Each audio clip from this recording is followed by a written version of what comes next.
Le vestiaire, c'est bien plus qu'un lieu. C'est un espace où tout commence. Là où, avant même de fouler le terrain, les grandes décisions se prennent. Les stratégies ne naissent pas sous les projecteurs. Elles s'affinent au calme, dans la réflexion collective. Bienvenue dans Le Vestiaire, le podcast du vestiaire de l'immobilier, qui vous ouvre les portes des coulisses de l'immobilier. Ici, pas de discours formatés, mais des confidences, des stratégies et des expériences vécues, racontées par ceux qui font bouger les lignes du secteur. Animé par Julien Pibouré, directeur associé de l'agence de communication /Boom, chaque épisode est une immersion dans l'envers du décor. Prenez place, l'immobilier se pense avant de se construire. Bonjour à tous, bienvenue dans ce nouvel épisode du Vestiaire, le podcast du vestiaire de l'immobilier. Aujourd'hui, on va parler d'investissement immobilier. On reçoit Philippe Zer, cofondateur de la société Housebase. Salut Philippe. Salut Julien. Bon, écoute, je suis très excité pour évoquer ce sujet. On a déjà reçu une personne, notamment, on ne va pas dire son nom, mais qui peut-être se reconnaîtra dans l'épisode pour nous parler un peu de ce sujet. Première question qui me vient, j'aimerais comprendre, qu'est-ce qui t'a donné envie de te lancer dans l'investissement immobilier, Philippe ? C'est une excellente question. Je pense qu'avant cette question, c'est plutôt même de se lancer dans l'entrepreneuriat que dans l'immobilier.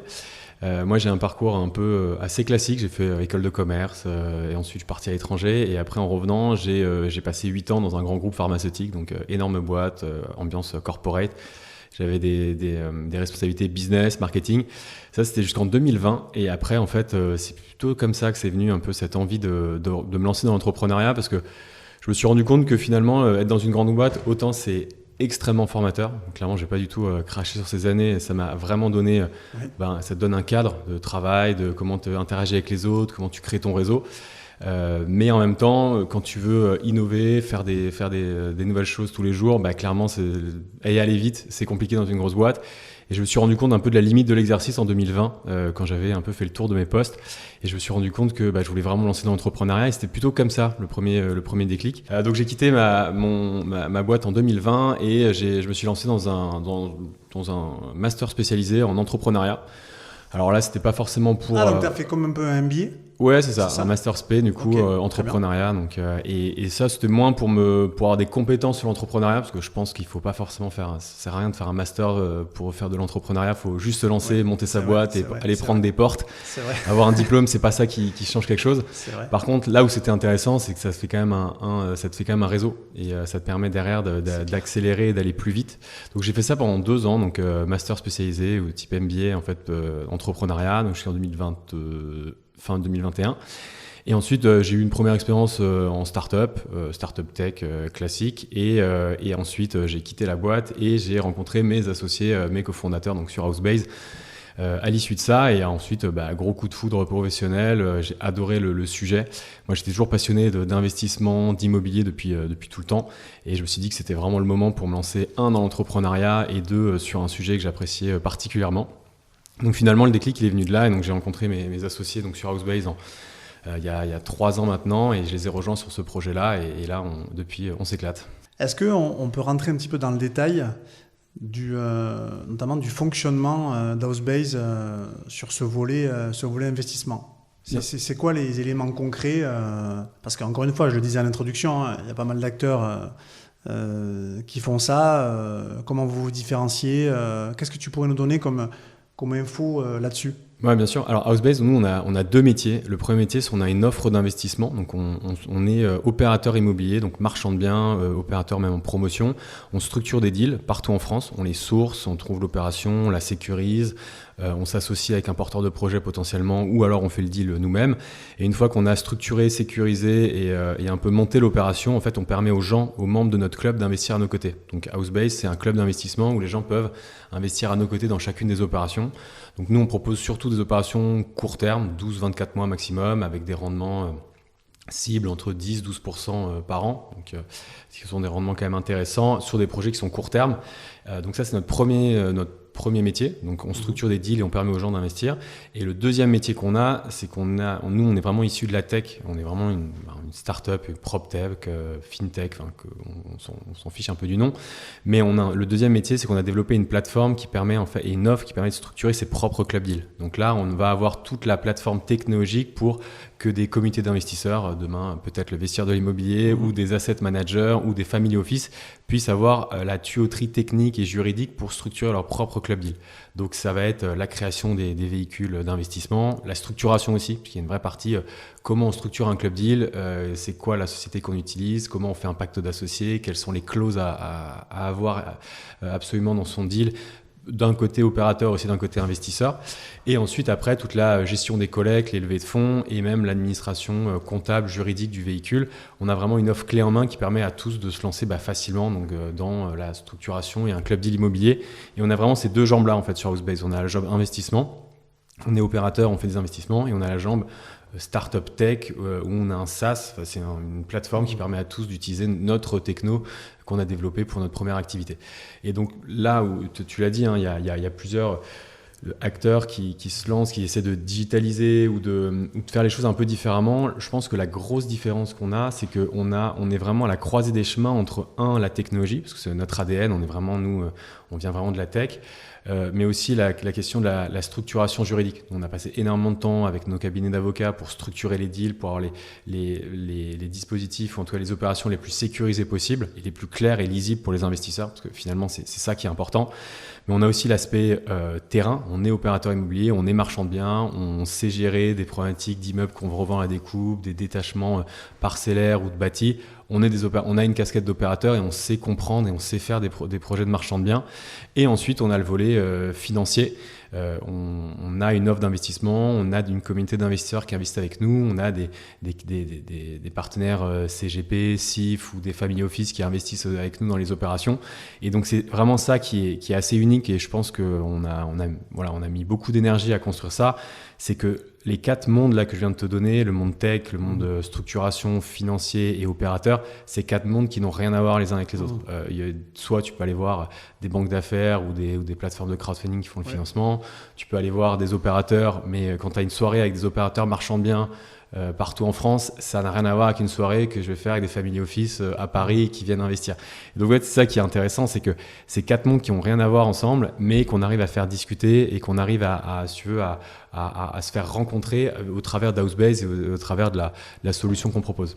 Alors, ça m'amène à une autre question. Comment on fait pour, en tant qu'investisseur potentiel, arriver à savoir si le club deal est pertinent ? Je pense que tu te poses une excellente question, et je pense que c'est la question que tout le monde doit se poser dans n'importe quel type d'investissement, que ce soit du projet de marchand de biens en club deal immobilier comme nous, que ce soit du crowdfunding immobilier, que ce soit en direct. C'est le sujet, je pense, et c'est la question à laquelle il faut répondre. Et là-dessus, moi, sur Housebase, on est des gens très pragmatiques, et je pense que tout le monde a les clés finalement, même s'il n'a pas une connaissance immobilière étendue, de répondre quand même à pas mal déjà de réponses. Déjà, est-ce qu'on comprend le projet ? C'est simple, est-ce que le projet, je le comprends, je comprends la réalité, c'est une opération, j'achète un immeuble, je le revends à la découpe en région parisienne, à Paris, n'importe où en France. Déjà, est-ce que je comprends le projet ? Est-ce que le prévisionnel il est cohérent ? Et ça, c'est un truc qui est hyper important, c'est est-ce que demain, je pense que quand je vais regarder sur Le Bon Coin ou sur Se Loger, ou d'autres, est-ce que les prix que je vois sur le business plan, ils sont cohérents avec les prix que je vois et quand je fais mes recherches. Et ensuite, est-ce que il y a une lisibilité dans qui est rémunéré quand ? Ça, c'est un truc hyper important à regarder.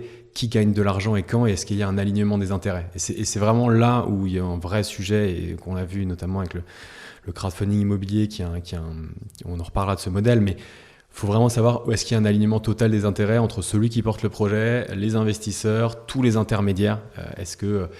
Qui est la personne qui m'a conseillé d'investir ? Est-ce que, là je prends l'exemple du Pinel, feu Pinel, mais on est dans des espèces d'aberrations en France où la personne qui gagne de l'argent, c'est la personne qui va te conseiller le projet, que ce soit du Pinel ou autre, et c'est pas l'investisseur final en fait. Et lui, il va plutôt en perdre. Et donc, c'est un non-sens économique, et je pense qu'il y a plein de questions. Il y en a 3-4, c'est qui gagne de l'argent, est-ce que le projet est viable, est-ce que je comprends le projet ? Moi, sur Housebase, on opère seulement en France, sur des projets qu'on maîtrise, qu'on connaît. Tu ne nous verras jamais faire des investissements, je ne vais pas les citer, mais un peu exotiques à l'étranger. Parce que finalement, il y a un risque opérationnel supplémentaire à opérer dans des pays où la juridiction elle est un peu différente, et des pays que tu maîtrises moins. Donc voilà, c'est, je pense, plein de questions, mais qui partent vraiment du bon sens. Et c'est plutôt comme ça que j'irais réorienter ta question sur comment est-ce qu'on est sûr que, ou en tout cas qu'on se fait une conviction que le projet est bon. Et en termes d'actifs immobiliers, ce que vous faites, ça concerne quel type d'actifs ? Alors nous, on fait surtout des opérations donc dans l'ancien, plutôt dites marchand de biens, et on va faire du résidentiel. Donc on est sur des immeubles mixtes, un peu de résidentiel ou du pied d'immeuble avec des commerces, mais c'est surtout résidentiel et partout en France. Nous, on est assez agnostique, nous, dans l'approche. On va regarder la sécurité, la rentabilité et la lisibilité de l'opération. On n'a pas besoin qu'elle soit à Cannes, à Saint-Tropez ou en plein cœur de Paris. Nous, ce qu'on veut, c'est des opérations qui soient courtes, rentables, maîtrisées. Et après, si on fait une opération à Mâcon, en Bourgogne, en Bretagne, ça, en région parisienne, ça ne nous importe pas. C'est juste de maîtriser le sujet et d'avoir un sujet qui soit rentable, tout simplement. Et c'est un système, il y a quoi ? On peut investir à partir de quel montant ? Il y a des tickets, tout ça, comment ça fonctionne ? Alors sur Housebase, c'est très simple. Donc on a une appli mobile ou un site internet. Donc tu viens, tu t'inscris, ça prend 3 minutes pour vérifier ton identité. Tout est automatisé et digitalisé. Et ensuite, on va te pousser, dès qu'on a un club deal qui est ouvert, on va te pousser un dossier de présentation. Donc on pousse un dossier d'une 20aine de pages où en fait on donne toutes les infos qu'on a nous en notre possession quand on a fait la due deal ou l'analyse du deal. Donc tu as le prévisionnel, tu as les points forts, les points d'attention, l'urbanisme, qu'est-ce qu'on veut faire sur le projet, qui est dans le projet, est-ce qu'on est avec un associé, etc. Donc on donne tout. Et après, les gens peuvent investir ou pas s'ils le souhaitent. Et les tickets d'entrée, sur Housebase, on a une approche très tech et on a voulu vraiment rendre accessible ce type de deal parce que l'investissement en club deal, on en entend beaucoup parler en ce moment, de plus en plus, mais c'est un type d'investissement qui a toujours existé, sauf que avant, c'était accessible seulement à une minorité de personnes, et c'est encore beaucoup des tickets de plus de 100 000 euros ou alors des associations entre marchands de biens, dans des associations de marchands de biens qui pouvaient investir dans des super deals, mais c'était pas du tout des deals grand public ou pour tout le monde. Et donc c'est ça notre approche qu'on a voulu mettre en place, de rendre accessibles ces deals. Donc on n'a pas de minimum d'entrée parce que tout est digitalisé. Alors c'est 100 euros pour les particuliers parce qu'en dessous il y aurait vraiment pas beaucoup de sens et même 100 euros c'est assez bas. Pour les entreprises, les personnes morales, c'est 5 000 euros parce qu'on a un processus un peu dédié, personnalisé pour les investisseurs. Mais c'est ça la beauté qu'on a, nous, sur Housebase, c'est qu'on a à la fois des gens qui investissent 500 000 euros par opération et des gens qui investissent 200, 300 000 euros dans les opérations parce que c'est des vrais investisseurs avertis en club deal immobilier. Ils voient la qualité des opérations qu'on propose et du coup, ils ont des tickets bien supérieurs. Ok, intéressant tout ça. J'avoue que moi, je suis très curieux aussi sur ces sujets. On est pas mal aussi sollicité sur ce genre d'investissement. Est-ce que vous intégrez un aspect notamment de ce qu'on appelle un peu immobilier fractionné, tokenisation, blockchain ? Est-ce que c'est des choses que vous faites chez Housebase ? Alors oui et non. Si tu veux, nous, quand tu parles d'immobilier fractionné, c'est un peu un mot fourre-tout parce que finalement immobilier fractionné c'est en soi c'est un peu trompeur parce que c'est pas fractionner l'immobilier parce qu'il y aura toujours un opérateur qui va porter l'opération et tu vas pas nous sur nos projets donc club deal grand public c'est des souscriptions obligataires donc c'est quelque chose qui est simple, simplifié donc ils souscrivent à des obligations indexées donc des obligations qui ensuite sont investies dans des opérations. Mais ça, c'est aussi de près ou de loin, ça peut être caractérisé comme de l'immobilier fractionné, comme les modèles d'immobilier fractionné qu'on voit. En fait, la différence qu'on a avec ce qu'on appelle immobilier fractionné, c'est que nous, on ne porte pas les opérations pendant 8-10 ans. C'est vraiment ça, actuellement, ce qu'on appelle immobilier fractionné en France, c'est des gens qui vont investir dans des biens, dans des actifs qui sont stabilisés, donc loués, et qui vont avoir des rendements qui vont rentrer tous les ans avec des baux 3,6,9 ou fermes. Et donc, ils vont reverser une partie, 6-7%. En fait des revenus à leurs investisseurs. Donc nous on est surtout sur des sujets très court terme, nous c'est 12-24 mois, on achète, on restructure, on fait des travaux, on revend et ensuite on rembourse la totalité de nos investisseurs. On n'est pas sur des sujets long terme sur 8 ou 10 ans à porter des actifs. Et après sur la question de la tokenisation, ça je pense que c'est un vrai fantasme parce que les gens, il y a assez peu de compréhension derrière de ce que c'est la tokenisation. C'est vrai. Nous, on en a parlé aux membres de notre club. On a fait intervenir un spécialiste il y a plus d'1 an et demi. Les gens n'ont rien compris. Et c'est normal parce que finalement, c'est normal parce que c'est très simple, parce que ça n'existe pas en France, la tokenisation. Ouais. Et puis même, ça n'existe pas dans le monde, à part des exemples. Il n'y a pas une plateforme comme Realty qui fait ça? Si, non, mais exactement. Mais là où je voulais en venir, c'est qu'à date, c'est impossible de tokeniser un bien immobilier. Tokeniser un bien immobilier, ça voudrait dire que tu peux être 2, 3, 4 000 personnes qui détiennent des petits bouts d'immeubles en pleine propriété. Ouais. Pour détenir 2 ou 3 000 personnes un petit bout d'immeuble en pleine propriété en France, il faut que vous soyez 2 000 à passer chez le notaire pour faire de l'indivision. C'est un truc qui n'existe pas. Et même Realty, c'est ceux qui s'approchent le plus. C'est une boîte américaine et canadienne, c'est ceux qui s'approchent le plus de ça. Mais ils tokenisent pas les actifs, ils tokenisent pas les immeubles, ils tokenisent les titres des sociétés qui détiennent les actifs. D'accord. Donc, moi, je trouve que c'est un peu un fantasme parce que, alors, moi, je suis un gros fan de tout ce qui est crypto et il y a plein de sujets qui sont hyper intéressants sur le Web3. Ouais. Mais la tokenisation immobilière à date, ça n'existe pas et je prends date, on se reparlera dans 5 ou 10 ans, mais je pense que si je reviens dans 5 ou 10 ans, moi, je pense que la tokenisation en France ne va pas aboutir avant des années parce que si tu suis le raisonnement que tu tokenises des immeubles, ça veut dire que toi, tu as un petit bout d'un immeuble que tu peux me donner à moi sans avoir d'intermédiaire. Tu passes pas par une banque, tu passes plus par le notaire, tu passes par personne. C'est juste de gré à gré, toi et moi, qui s'échangeons des petits bouts d'immeubles. Mais ça veut dire qu'il y a un truc qui disparaît en France qui s'appelle les droits de mutation, ce qu'on appelle les frais de notaire. Et donc, c'est 80% ou 70% d'impôts. Donc je vois mal comment est-ce qu'on peut arriver demain à aller squeezer l'impôt alors que en fait l'impôt sur l'immobilier c'est une vache à lait pour l'État. Donc sans prendre en compte toute la complexité administrative que ça va être. Donc je pense que le Web3 et la tokenisation, il y a énormément d'intérêt mais sur des sujets plutôt financiers ou d'autres sujets de qualité, de traçabilité. Sur de l'immobilier, je vois zéro intérêt actuellement. Même si, pour répondre aussi à un autre bout de ta question, c'est des sujets qu'on regarde beaucoup sur Housebase, qu'on a beaucoup regardé tout au début, dire est-ce qu'il faut qu'on tokenise, est-ce qu'il faut qu'on ait des tokens. On a eu une logique un peu de token interne, de tokenisation interne sur nos projets, d'avoir des petits blocs sur Housebase. C'est un sujet qu'on a travaillé, qui est techniquement qui est développé, mais qu'on n'a pas lancé à grande échelle parce qu'en fait on voyait surtout pas d'intérêt marché en fait. Donc je pense que c'est clairement des choses qui vont se développer énormément. On le voit en Arabie Saoudite ou il y a d'autres pays ou Dubaï parce qu'il y a des organisations, l'organisation étatique qui est vraiment pour tokenisation et donc ça permet. Ils ont déjà mis en place en fait des infrastructures. Il y a une volonté aussi. Il y a une volonté énorme de mettre en place des infrastructures pour le faire. Et donc ça, oui, dans ce cas-là, ça peut marcher. Tu pourras tokeniser, de mettre des petits bouts de voiture pour garantir un prêt, j'en sais rien, ou une partie de ton appart. Ça, j'imagine que ça sera assez vite faisable. Mais là, en France, c'est juste... ça n'existe pas. Ouais, je comprends. Bon, on est un peu, souvent, c'est les effets d'annonce et parfois la réalité. Là-dessus, il y a une autoroute, je dirais. Concrètement, aujourd'hui, Housebase, en termes de projet, ça représente quoi? C'est à l'année, combien vous faites d'opérations?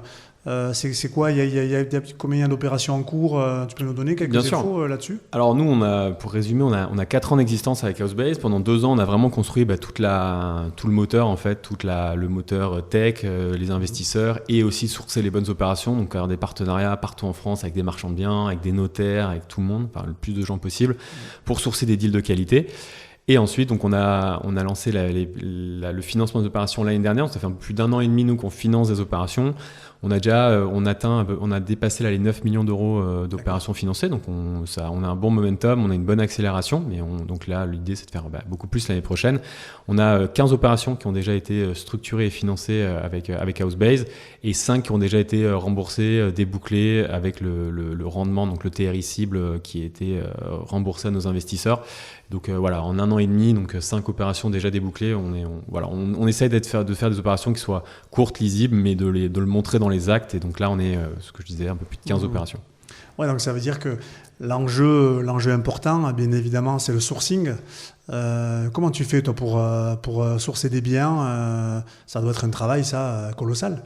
C'est un gros travail. Alors après, nous, on a de la chance, ou en tout cas, nous, dans l'approche, on a, je pense, essayé de structurer le maximum de choses. C'est que, première chose, avec Housebase, en fait, tout le monde peut devenir associé avec nous dans les opérations. N'importe qui en France, que ce soit un investisseur, un néo-marchand de biens ou un marchand de biens aguerri, il peut venir nous voir en disant, voilà, moi, j'ai une opération, je ne sais pas trop comment je pourrais la structurer ou la monter ou la financer, et on peut regarder ensemble. Donc, on a une capacité à sourcer partout en France et à aller travailler avec des partenaires de confiance aussi partout en France qu'on a rencontrés, qui nous ont montré qu'ils avaient la même approche que nous en termes d'opération de marchand de biens et la même philosophie. Ça, je pense que c'est assez important. Et donc, on a ce sourcing-là, donc des gens qui viennent nous voir pour qu'on puisse monter ensemble des opérations. Et ensuite, après, on a tout un réseau d'apporteurs d'affaires. C'est des notaires, c'est des agents immobiliers, c'est des ventes au tribunal ou des liquidateurs, de plus en plus des liquidateurs judiciaires qui sont en train de liquider des biens de gens qui n'arrivent pas à rembourser leurs dettes, marchands de biens ou surtout marchands de biens. On ne fait pas trop de promotion. Et donc ça, on arrive à sourcer partout en France des deals. Mais tu as raison, c'est un boulot à temps plein chez nous pour sourcer tous les mois les dizaines de deals qui nous arrivent. Moi je connais pas mal. Enfin, plus sur l'aspect aussi développeur foncier, pour les promoteurs, c'est déjà assez incroyable le temps que ça prend pour sourcer tout ça. Donc je veux bien te croire sur ces sujets. J'aimerais ton avis, Philippe, sur un peu l'immobilier, le marché de l'immobilier. C'est un secteur quand même qui est un petit peu en tension. Nous, on échange régulièrement avec des décideurs sur ce sujet. Quelle est ta réflexion là-dessus concernant l'état de ce marché, les tendances, soit sur l'aspect pur investissement, qui est le sujet du jour, ou sinon de manière un peu plus macro? C'est une bonne question. Après, je pense que quand tu parles marché immobilier, il faudrait mettre des S à marché immobilier parce qu'il y a tellement de marchés différents. En fait, tu vas regarder le marché de la promotion ou de la construction de maisons individuelles, mais c'est un peu une catastrophe. Oui. C'est complètement une catastrophe avec beaucoup de projets qui sont arrêtés. Je pense qu'il y a eu je vais l'apprendre à personne, une espèce de raz-de-marée qu'on a eu, remontée des taux, coût des travaux qui a explosé, tension géopolitique et marasme un peu de la situation économique et politique en France, qui fait que il y a eu, pour moi là je vais pas me faire que des copains, mais je pense que c'est un peu un retour à la normale. Donc oui, il y a eu une brusque remontée des taux, c'est un bouillon pas possible que tout le monde a pris, mais en fait je pense que c'était surtout que pendant 10 ans on a été biberonné à de l'argent gratuit, je parle surtout des marchands de biens aussi, et moins de la promotion, parce que c'est plutôt mon sujet, les marchands. Mais c'est vrai que pendant 10 ans, tout le monde on a fait miroiter à tout le monde qu'on pouvait se lancer en marchand de biens en achetant n'importe quel appart et en se disant, même si on a mal acheté, on s'en fout parce qu'en fait, il va prendre 5% par an.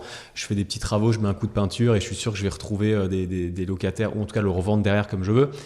Et donc en fait, ça a un peu mal habitué les gens qui sont lancés et malheureusement pour eux, en fait, ça tous les gens qui sont lancés depuis moins de 5-6 ans, ils ont pris le bouillon sur des opérations. Et le bon sens pragmatique de structurer une opération en pré-commercialisant au maximum, en revendant peut-être des fois des lots bruts et pas des lots finis où je mets la cuisine, le coup de peinture et je mets du joli carrelage dans la salle de bain. En fait, il y a eu peut-être des fondamentaux qui ont été oubliés et ce qui fait qu'il y a beaucoup de casse actuellement. Après, je pense que c'est surtout un retour à la normale ou retour à au juste taux. Enfin, nous, quand j'en parle avec mes parents ils me disaient, nous, on empruntait à 8% par an et ils ont quand même réussi, les mecs arrivaient quand même à faire des opérations. Alors, c'était pas la même époque en termes de normes, de marché, etc. Mais il y avait un monde avant les taux à 1 ou 2% et c'est un mouvement qui est compliqué à prendre. Et il y en a plein qui ont pris le bouillon, qui ont du stock et c'est compliqué. Mais je pense que faut vraiment que les gens se rendent compte que c'est pas parce que tu as un vendeur de formation sur Instagram qui te promet des rentabilités à 38% parce qu'il fait des trucs super à Bali dans sa Ferrari, que finalement c'est la réalité. Et je pense que le métier de marchand de biens, c'est un métier qui est très rémunérateur d'un côté, mais qui est surtout risqué de l'autre. Tu disais de sourcer les biens. Bien sûr, mais il y avait je pense qu'il y avait quand même aussi une bulle là-dessus. Beaucoup de gens aussi ont investi. Je pense qu'on a quand même un sujet aussi en France d'éducation financière. Complètement. Globalement, on en parlait aussi avec d'autres invités. Il faut vraiment se renseigner, il faut regarder un peu aussi les différents opérateurs, pas se mettre aussi à risque, je trouve. On est d'accord. C'est ça. Donc ça revient un peu aux fondamentaux de, quand tu disais sourcer des biens. En fait, un marchand de biens, il passe sa vie à sourcer des biens. 80% de son boulot, ça sera de faire des visites, de faire des offres, de se prendre des portes, d'essayer de gratter des trucs et tu as une opération sur 20, 25 qui va finalement va bien se dérouler, va se dérouler et qu'elle va être rentable si tout est fait correctement. Mais ouais, c'est long et il y a plein d'aspects qui sont pas forcément glamour et que les gens s'en rendent pas forcément compte quand ils se lancent vraiment sur ce marché. Donc si tu veux, pour revenir à ta question sur les tendances de l'immobilier, il y a plein de mondes de l'immobilier différents. Même le monde du locatif, maintenant c'est très compliqué d'acheter un immeuble de rapport, faire du locatif. Il faut un apport qui est 20-30%. C'est fini les banques qui te financent à 110%. Et donc je pense que c'est vraiment pendant les 2 dernières années, pour moi, les gens ne savaient pas trop sur quel pied danser, ils ne savaient pas trop, il y avait un retournement de marché dans tous les sens, et donc je pense que ça a été un peu tumultueux. Je pense aussi que tous les gens, déjà il y a l'année dernière, qui disaient non mais c'est bon, 2025 ça repart comme une balle, je pense que c'était un peu des vœux pieux, mais ça n'a jamais fonctionné. Je pense que oui, 2026 ça va, sur le côté marchand de biens ancien, locatif, ça va commencer à repartir. S2 2026, je pense, vraiment. Sur la promotion, je pense que le secteur a quand même pris une sacrée claque. Et derrière, en plus, il va y avoir les municipales. Exactement. Nous, on est en plein dedans. Les municipales, c'est quoi ? C'est 6 mois avant les élections, il n'y a plus rien qui se passe. Et 6 mois après, il n'y a toujours rien qui se passe. On est en plein dedans, donc, sur les PC qu'on dépose, les autorisations. Donc ouais, tu as plusieurs marchés de l'immobilier. Après, ça va se stabiliser. Les crises, alors moi, je ne l'ai pas connu, mais on parle de la crise de 90 ou autre, qui étaient des crises encore plus importantes. Donc c'est marrant, quand tu es dans un marché d'euphorie, tu as l'impression que c'est bon, c'est énorme et ça ne va aller que monter tout le temps. Et quand tu es dans la crise, tout le monde pense que c'est l'apocalypse, alors que c'est dur, clairement, je ne vais pas le dire. Nous, on s'est lancé sur Housebase au pire moment, pire moment et au meilleur moment. On s'est lancé au pire moment parce que quand on a lancé les premières opérations, retournement total, le crowdfunding immobilier qui déraille avec beaucoup de retard sur les projets, et du coup nous ça nous dessert parce que les gens disent est-ce qu'on fait du crowdfunding ? Non, on n'en fait pas parce qu'on est opérateur et on est partie prenante, on n'est pas intermédiaire de financement. Et derrière, grosse défiance parce que les emprunteurs particuliers, les investisseurs particuliers, c'est eux qui perdent de l'argent, c'est toujours eux qui perdent de l'argent d'abord, et ils sont en train d'en perdre et ils vont continuer d'en perdre. C'est ça que les gens se rendent pas compte, que 2026 ça va continuer à être une hémorragie là-dessus. Et donc on s'est lancé un peu au pire moment et en même temps on s'est dit si on survit, si on grandit et si on arrive à montrer que ce qu'on fait on a une vraie valeur ajoutée, là on aura une place quand ça va repartir plutôt 2026. Donc on était assez réaliste sur le fait qu'il fallait serrer les dents ou en tout cas avancer dans la tempête pendant au moins 2-3 ans. Là, on voit, déjà, on a prouvé que le modèle fonctionnait, on a prouvé la qualité du modèle, donc là, on est super content. On a une vraie traction et on sait que d'ici 2026, ça va y avoir plein de choses positives qui vont revenir, mais il n'est pas simple le marché. C'est pas évident. On a souvent une question aussi qu'on pose un peu aux invités là-dessus. Je vais un petit peu te challenger. Parce que on dit souvent qu'en France, il y a beaucoup de normes, beaucoup de choses aussi qui entravent. Il y a des bons côtés aussi, bien évidemment, attention. Mettons mon propos dans son contexte. Imagine, tu as les pleins pouvoirs. C'est-à-dire, c'est toi qui pilote l'avion français. Tu ferais quoi pour relancer ou pour soutenir, je dirais, de manière plus massive l'immobilier ? On a par exemple dernièrement la PDG du groupe Nexity, pour ne pas la nommer, qui a dit l'immobilier n'est plus rentable. Qu'est-ce que ça serait, selon toi, les actions importantes qu'on devrait mettre en place, parce que c'est quand même un secteur qui fait travailler beaucoup de gens. Souvent, on n'en a pas vraiment conscience. Oui, ok, d'accord, c'est immobilisé, mais ça, c'est énorme, je trouve, en termes de bassin économique, bassin d'emploi. On a l'impression aussi parfois que c'est pas vraiment reconnu à sa juste valeur. Ça l'est pas du tout. Le dernier gouvernement a clairement dit que l'immobilier, c'était pas du tout son sujet. C'est bizarre, ça. C'est une aberration. Alors après, moi, je pense que je suis assez biaisé là-dessus aussi, mais je pense que... Mais tu ferais quoi, toi ? Ça serait quoi les actions importantes que tu pourrais envisager si tu devais soutenir ou relancer le secteur ? Ouais, alors j'aurais pas la prétention d'arriver à relancer un secteur tout seul, mais je pense que le sujet fondamental qu'on a, c'est qu'on a trop l'impression que c'est à l'État de tout gérer et de tout structurer, de normer encore plus. C'est bien d'avoir des normes, on est d'accord là-dessus, mais à un moment, il ne faut pas en avoir de trop. Et je pense que c'est surtout de laisser les gens devant leurs responsabilités et de laisser l'acteur privé faire du business, et finalement, ça ira dans le bon sens. Quand on parle... Là, le dernier exemple, c'était le statut de bailleur privé. Sur le papier, c'est un bon sujet, c'est d'unifier LMNP, location nue, parce que tu as plein de mini niches fiscales ou dispositifs qui fait que c'est très compliqué, c'est pas lisible pour les investisseurs. D'unifier un truc sous le statut de bailleur privé, c'est très bien. Après, la question, c'est qu'est-ce que tu mets derrière. Et moi, j'attends, donc d'un côté, c'est très bien, moi, j'attends de voir la liste des consignes, des règles, du périmètre et des pourcentages dans tous les sens et des loyers qui vont être capés. Ça va être une usine à gaz comme d'habitude, pour le coup. Ouais. Et je pense que d'avoir simplifions les choses.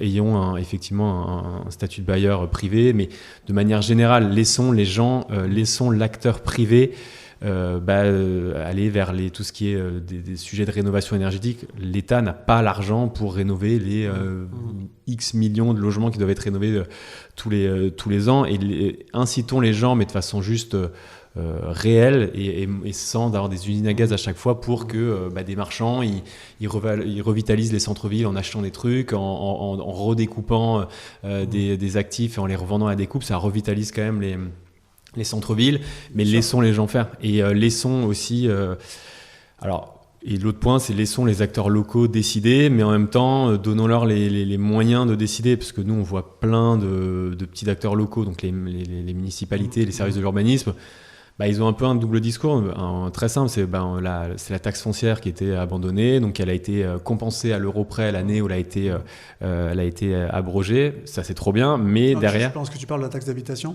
Oui, pardon, la taxe d'habitation. Ouais. La taxe d'habitation donc, a été compensée donc, à l'euro près quand ça a été supprimé, mais derrière, ça ne sera pas recompensé sur les nouvelles personnes qui vont s'installer. Donc en fait, les maires, ils n'ont pas forcément d'incentive d'aller faire plus de permis de construire, de densifier leur ville, ou leur village, parce qu'ils disent, mince, il y a plus de gens dans l'école, il y a plus de transport, il y a plus de trucs, et ça, j'ai pas l'argent. Donc je pense qu'il y a de façon générale un peu plus d'éducation financière, mais de tous les acteurs de la chaîne, que ce soit des acteurs privés, publics et les épargnants, mais laissez les gens faire et simplifions les choses, quoi.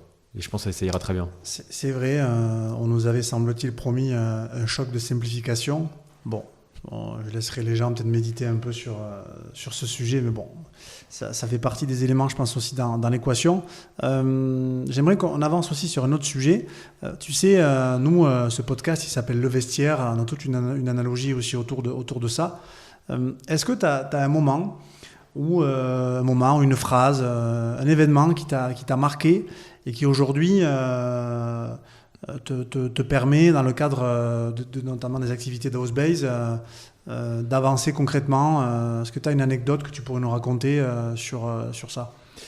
Ouais, alors anecdote pas forcément, donc des difficultés, alors, je pense que c'est un cocktail en fait, entre à la fois l'entrepreneuriat, c'est ça, c'est à la fois des difficultés, mais tous les jours. Toi, tu es entrepreneur, l'entrepreneur, son métier, c'est de régler des problèmes du matin au soir et d'avancer. Oui. Et de garder la pêche en disant ça va le faire. Ouais. C'est un peu ça, j'ai l'impression, notre métier au quotidien, et ce qui est assez incroyable, c'est que finalement plus tu arrives à solutionner les problèmes, tu es chaque fois devant un mur et tu trouves des solutions, et en fait quand tu regardes dans le rétroviseur au bout de 6 mois, 1 an, tu dis waouh, il y a du chemin qui a été parcouru, l'équipe elle grandit, on devient tout se simplifie d'un point de vue process, mise en place, partenariat, moi j'adore aussi le concept de l'effet boule de neige, les intérêts composés, mais ça se voit sur tous les sujets. Ça se voit pour moi sur l'investissement. Oui, commence tôt, investis, tu verras sur le long terme, ça sera bien. Mais en même temps, moi, je le vois aussi surtout sur les relations et le réseau que tu vas faire. Et c'est en fait, dès le début du premier jour, soit comme un acharné à travailler ton réseau, à n'importe quel métier, n'importe ce que tu fais, mais travaille ton réseau de façon acharnée, prends-toi des portes, va voir les gens, essaye d'apporter de la valeur aux gens, parce que les gens, finalement, ils s'en foutent de te connaître, mais c'est à toi de leur montrer que c'est intéressant qu'ils te connaissent, et du coup, qu'est-ce que tu leur apportes? Et ça, c'est pas du temps perdu, parce que c'est énormément d'énergie, mais finalement, au bout du 6 mois, 1 an, 2 ans, tu vas te rendre compte que on aime en termes de réseau, c'est colossal l'effet de réseau qui s'installe. Donc je pense que ouais, c'est beaucoup de difficultés, beaucoup de joie une fois que tu arrives à régler les problèmes et à avancer. Et après, quand tu parlais de citations, moi, il y en a 2 que j'aime bien. Il y a une citation business, je sais plus qui, je crois que c'est le cofondateur de Partout, je ne voudrais pas dire des bêtises, mais il disait dans ma boîte, quand tout va bien, c'est qu'on va pas assez vite. Et ça, je trouvais ça hyper vrai de dire, quand tu dis, waouh, je me le suis jamais dit d'ailleurs, mais quand tu dis tout va bien, c'est que t'es pas assez dans le jus pour faire avancer les choses. Après, ça veut pas dire qu'il faut se cramer, il faut toujours trouver la ligne de crête qui est pas évidente à trouver dans l'entrepreneuriat, mais il faut vraiment arriver à avancer, à délivrer vite, mais quand même de le faire sur le long terme. Et ça, j'ai trouvé ça drôle cette phrase parce que c'est assez, pour moi, assez symptomatique de la situation. C'est que si à un moment tu dis c'est bien en ce moment, c'est que il y a peut-être des trucs qu'on faire en plus. Et l'autre point, c'est plutôt un truc marchand de biens, et ça revient un peu à le pragmatisme qu'on porte nous sur Housebase. Et c'est un marchand de biens expérimenté qui me disait, tu sais Philippe, la marge d'une opération, ça se fait à l'achat.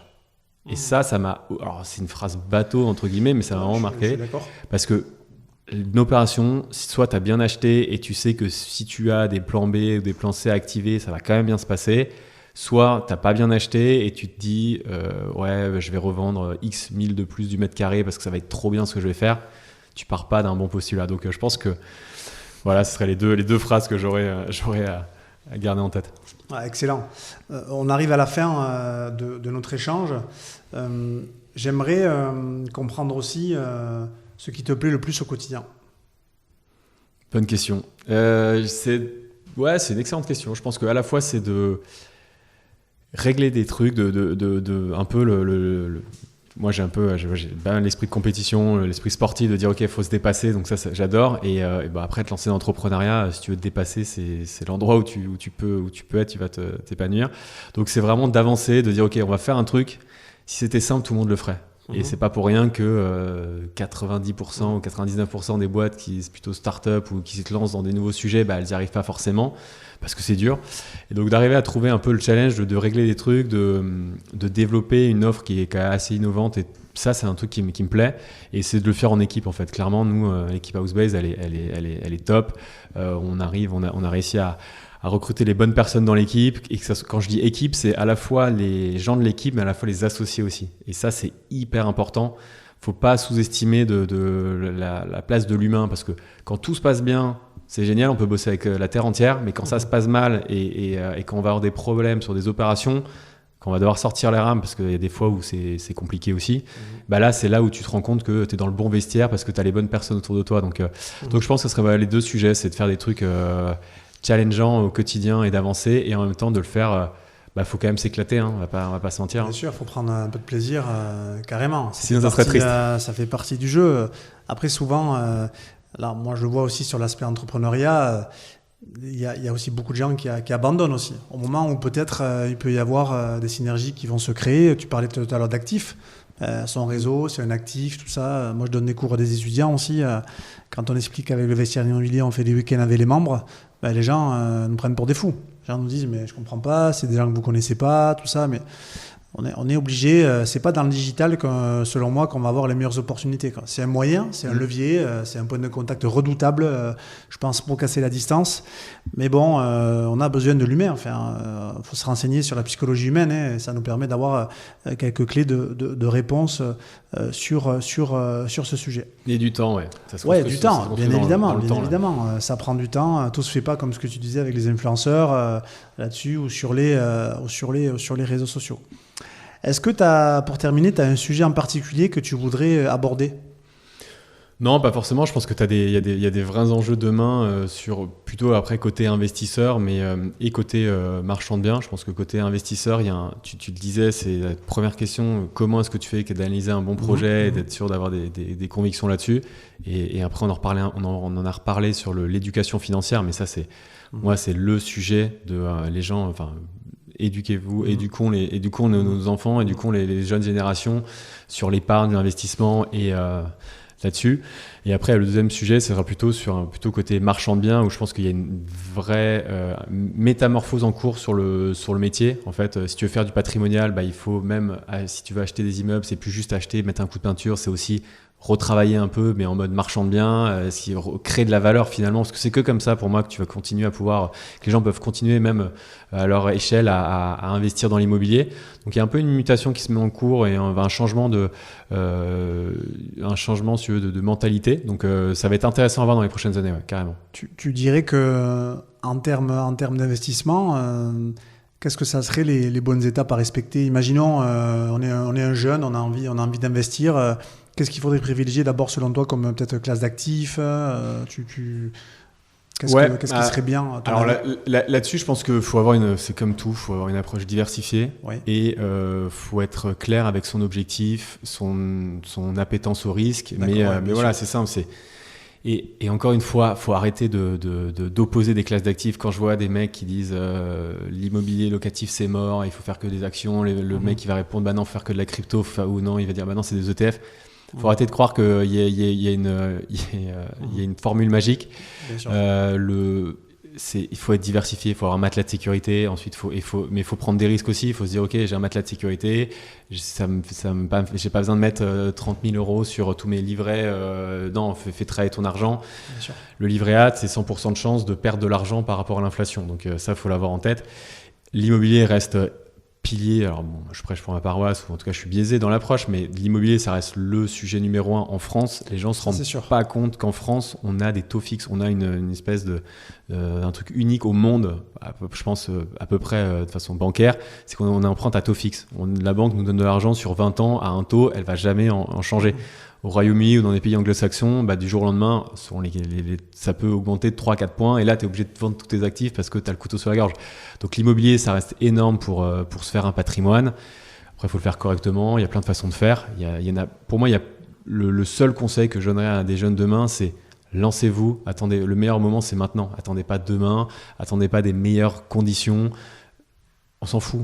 Lancez-vous, même si tu as acheté un premier bien, c'est pas forcément le meilleur bien, tu n'as pas forcément la meilleure rentabilité, tu t'es lancé, tu as essuyé les plâtres, tu as eu des difficultés, mais tu les as surmontées, tu peux revendre ton actif demain, tu vas jamais perdre d'argent et surtout tu vas apprendre. Donc ce serait de se lancer, avancer.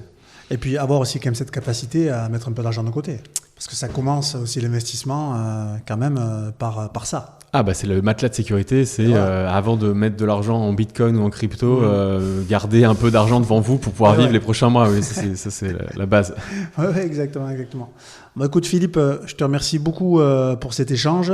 Où est-ce qu'on peut te retrouver pour en savoir plus sur ce que fait Housebase? Alors nous on est hyper disponible. Donc moi je suis sur LinkedIn ou par mail sur Housebase.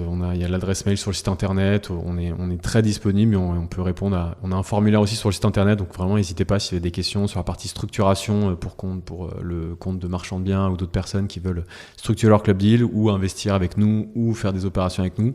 On serait ravis d'échanger avec l'équipe. Bon, merci beaucoup Philippe et je te dis peut-être à bientôt avec le vestiaire immobilier. À très vite, merci. Salut Philippe. Vous avez écouté Le Vestiaire, le podcast du vestiaire de l'immobilier. Pour ne rien manquer des prochains épisodes, abonnez-vous sur votre plateforme d'écoute préférée et suivez-nous sur LinkedIn et Instagram. Pour en savoir plus sur notre club privé d'affaires, rendez-vous directement sur notre site internet